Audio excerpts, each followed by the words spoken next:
Welcome to the Immortals, Masters of War. This video will explore the abilities, tactics, and victories of this legendary Achaemenid Persian unit.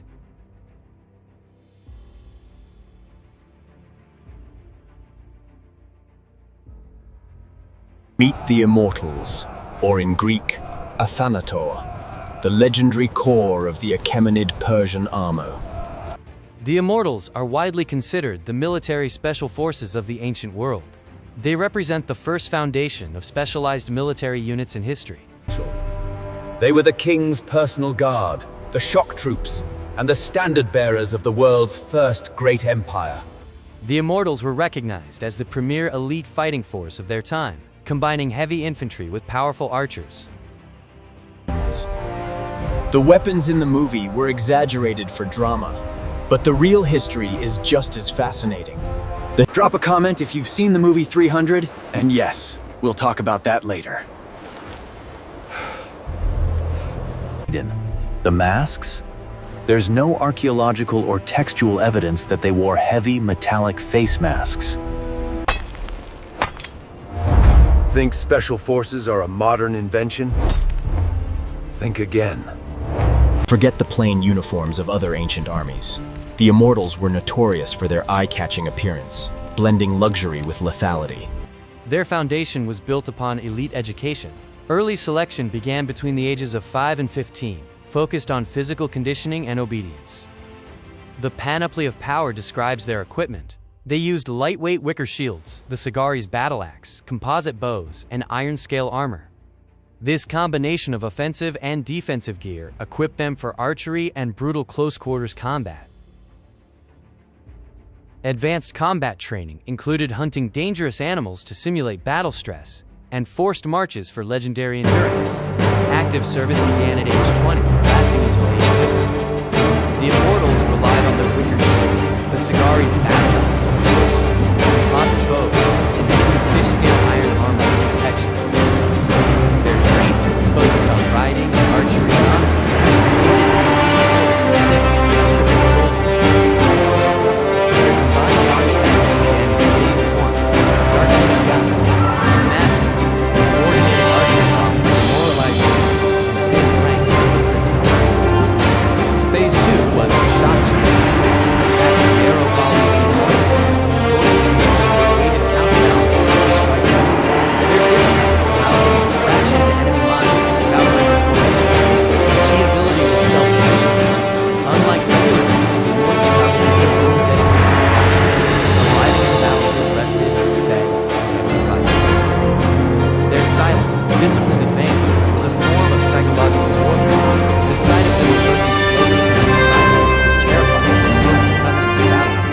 The Immortals used their disciplined, silent movements to instill fear, a powerful tool of psychological warfare in ancient conflict. Forget the plain uniforms of other ancient armies. The Immortals were notorious for their eye-catching appearance, blending luxury with lethality.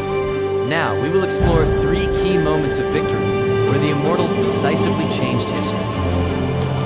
Don't let the robes fool you. They were armed to the teeth. Spears with a unique counterweight often shaped like a pomegranate. First is the sands of Pelusium, 525 BC. The Immortals spearheaded the assault against Egyptian defenses, shattering their lines and securing the conquest of Egypt and Empire. The second is the walls of Babylon, 522 BC. When Babylon revolted, the Immortals maintained the long siege lines. They were the elite troops chosen to seal the city in strategic regions, crushing the rebellion. The third moment is the path of Panoply, 480 BC. At Thermopylae, the Spartan defense created a standoff. The Immortals, led by Hydarnes, took a hidden goat path through the mountains. This grueling night march allowed them to surprise the rear guard, breaking the deadlock and enabling the Persians to surround the Spartans, opening the gates to Greece. The Immortals were the prototype for modern special forces, influencing units like the Roman Praetorian Guard. Their legacy is built on specialized training, logistics, adaptability, and psychological dominance. They were the world's first true special forces, a standing professional unit with specialized selection, training, and logistics. Further research reveals that the Immortals also emphasize spiritual and philosophical cultivating profound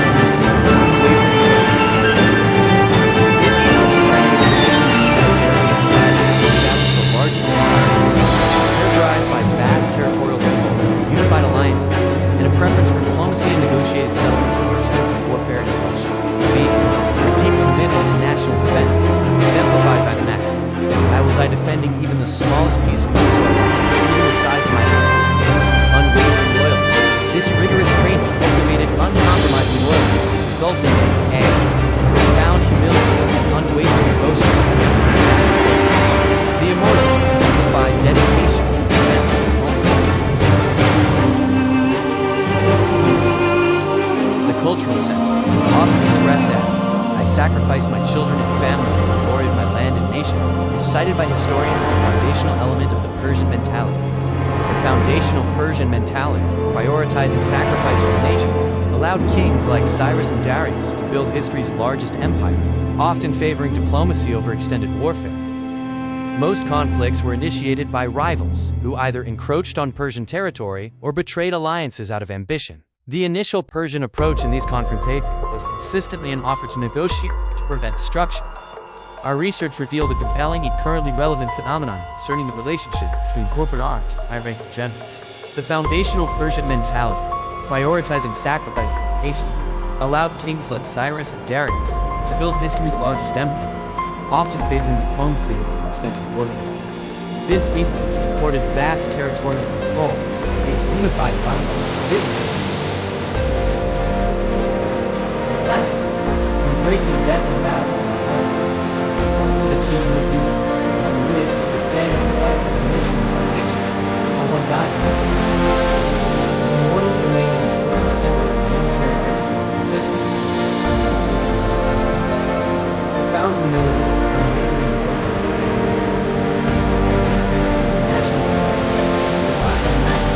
how did I defend the smallest piece of my sword, even beside me?